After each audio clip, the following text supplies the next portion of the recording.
नमस्कार, मैं हूं आपके साथ मयंक। तो देखिए, अमेरिका का एयरक्राफ्ट कैरियर जो है वो ओमान की खाड़ी में पहुंच चुका है। अब्राहम लिंकन जो है वो ओमान की खाड़ी में है और ईरान के और करीब पहुंच रहा है। लेकिन इसी बीच एक बड़ी खबर आई है। देखिए, आपने इस वीडियो का थंब देखा होगा और आप सोच रहे होंगे कि मैंने ये क्यों लिखा कि अब्राहम लिंकन गायब हो गया है। देखिए, इसकी बड़ी वजह है, जैसे ही अमेरिका का ये एयरक्राफ्ट कैरियर ईरान के करीब पहुंचा, उसने जो पहला काम किया है वो अपने ट्रांसपोंडर्स जो हैं वो बंद कर दिए हैं।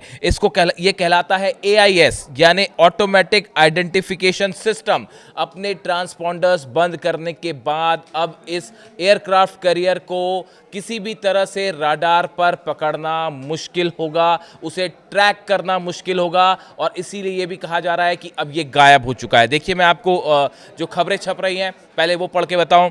The Lincoln has gone completely dark, it's AIS transponders are switched off. जैसे ही ये करीब पहुंचा, उसने सबसे पहले अपने ट्रांसपोंडर बंद कर दिए। और ऐसा करने के पीछे वजह क्या थी? इसके पीछे सबसे बड़ी वजह ईरान की मिसाइल्स का खौफ। जो खबरें आ रही हैं, ईरान की तरफ से मैसेज दिया गया है। जैसे ही ये एयरक्राफ्ट कैरियर ईरान के करीब पहुंचा, ईरान की तरफ से बयान आया है, हमारी उंगली जो है वो मिसाइल्स की बटन पर है और जैसे ही हमें खतरा महसूस होगा, हम मिसाइल्स दाग देंगे। जो सोर्सेज बता रहे हैं ईरान से, जो अलग अलग डिफेंस सोर्सेज बता रहे हैं, ईरान ने अपनी 100 से ज़्यादा missiles, cruise missiles, ballistic missiles जो हैं वो अब्राहम लिंकन पर निशाना साध कर तैनात कर दिए है। बिल्कुल ठीक सुना आपने, 100 से ज़्यादा मिसाइल्स ऐसी हैं जिसमें फतेह सीरीज़ है, जिसमें रशिया ने जो इस्कंदर मिसाइल्स दी हैं वो भी तैनात हैं और ख़ास तौर पर फतेह सीरीज़ की मिसाइल्स जो हैं वो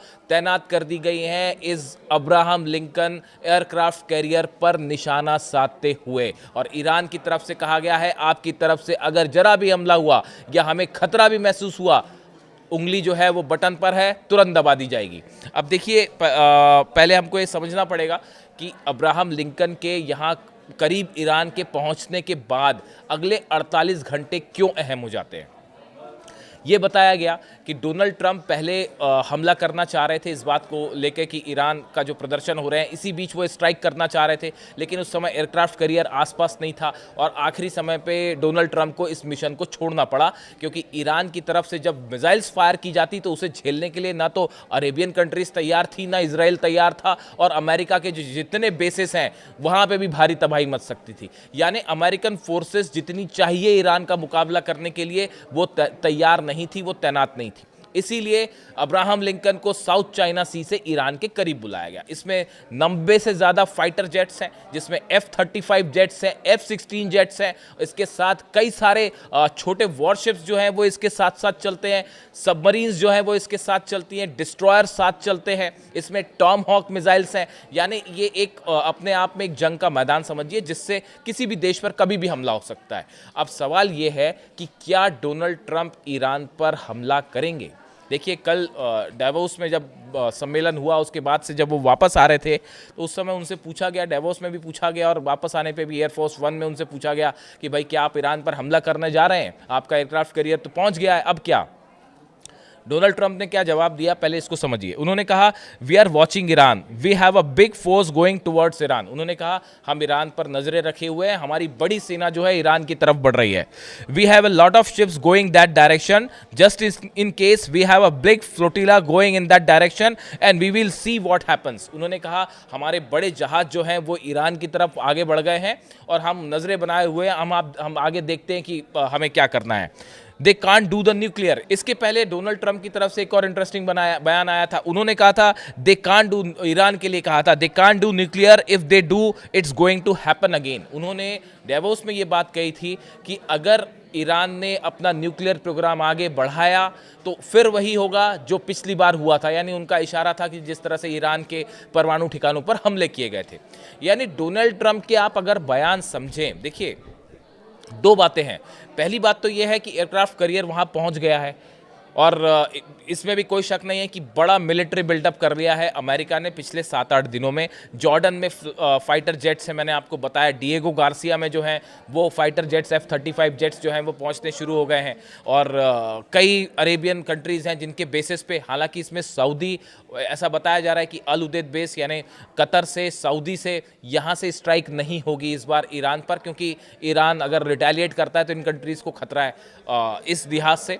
लेकिन बाकी इलाकों में तेजी से अमेरिका ने अपना मिलिट्री बिल्टअप किया है, सैनिकों की संख्या बढ़ाई है, F-35 जेट्स पहुंच गए हैं, रिफ्यूलिंग प्लेन्स पहुंच गए हैं, टॉम हॉक मिसाइल्स का बड़ा जखीरा पहुंच गया है। तो इसके लिहाज से ये माना जा रहा है, और अब एयरक्राफ्ट कैरियर भी पहुंच चुका है। यानी क्या अब ये माना जाए कि अगले 48 घंटे बेहद अहम है।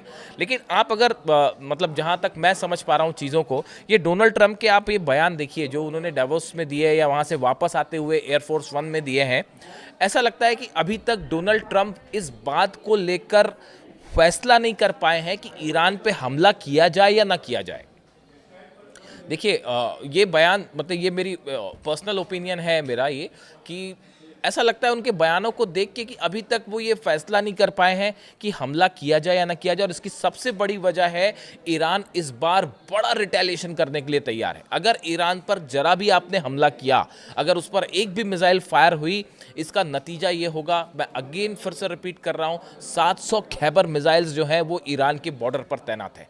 कल हमने देखा कि तेहरान में जिस तरह से रात के समय मिसाइल्स का जखीरा निकला, और उसमें बताया जा रहा है कि फतेह सीरीज की कई मिसाइल्स थी, ड्रोन्स थी, जो कि मिसाइल सिटी से अपनी सुरंगों से ईरान ने निकाली है और बॉर्डर पर तैनात कर दिया है। यानी पहले से जो वो मिसाइल्स तैनात थी वो तो है ही, अब ईरान के तमाम शहरों के आसपास मिसाइल्स तैनात हो गई है। इसी बीच खबर ये भी है S-400 भी तैनात है, और जो 16 प्लेन पहुंचे चाइना से, कार्गो प्लेन्स, वो क्या लेके पहुंचे होंगे आप अंदाज लगा लीजिए। डिफेंस सिस्टम क्या कहा जा रहा है कि चाइना का भी तैनात हो गया है। इस सिचुएशन में अमेरिकन फाइटर जेट्स को कम से कम बड़ी चुनौती है कि अगर ईरान पर फाइटर जेट से आपने हमला किया, F-35 F-16 से, और अगर S-400 है और चाइनीज सिस्टम है, तो ये आप तय मान के चलिए कि अमेरिका के जहाज़ों को बड़ा खतरा होगा ईरान पर हमला करना। वैसा आसान नहीं होगा कि पिछली बार आए वो S-300 था उस समय ईरान के पास, वो भी अपडेटेड नहीं था, पुराना वर्जन था। लेकिन ये 6 महीने पुरानी बात हो गई है, और इस 6 महीने में जो जंगी तैयारी करी है ईरान ने, ये शायद इतिहास में पहला मौका है कि किसी देश ने इतने कम समय में इतनी तेजी के साथ अपनी मिलिट्री तैयारी कर रखी है। तो अब सवाल ये है कि क्या हमला होगा।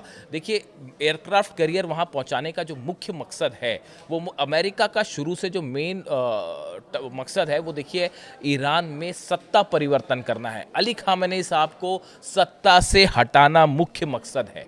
लेकिन अमेरिका की ही जो खुफिया रिपोर्ट्स कह रही हैं, ईरान की नहीं, अमेरिका और इजराइल की खुफिया रिपोर्ट्स ये कह रही हैं कि ये जो कोशिश की गई इजराइल की तरफ से, अमेरिका की तरफ से, जो ईरान कह रहा है कि यहाँ पे जो है अशांति फैलाने की कोशिश हुई, ईरान में हिंसात्मक प्रदर्शनों की कोशिश हुई, और ये जो सत्ता परिवर्तन की कोशिश थी, ये ऑलरेडी नाकाम साबित हो गई है। ये खुद अमेरिकन एजेंसीज इस तरह की बातें करने लगी हैं, इजराइल की एजेंसी ये बातें करने लगी हैं कि जो सत्ता परिवर्तन की कोशिश थी, जो प्लान था, ये अधूरा रह गया है, फेल होता दिखाई दे रहा है, जिस तरह से ईरान ने इस पूरे मैटर को टैकल किया।